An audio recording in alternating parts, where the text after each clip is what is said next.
college was the baddest geek around. He's been doing everything but make his parents proud.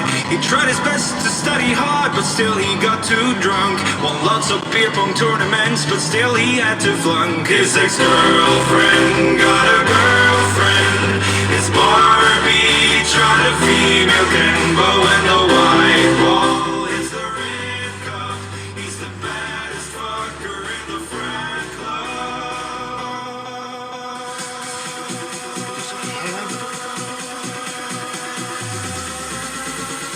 Then he does the pong dance.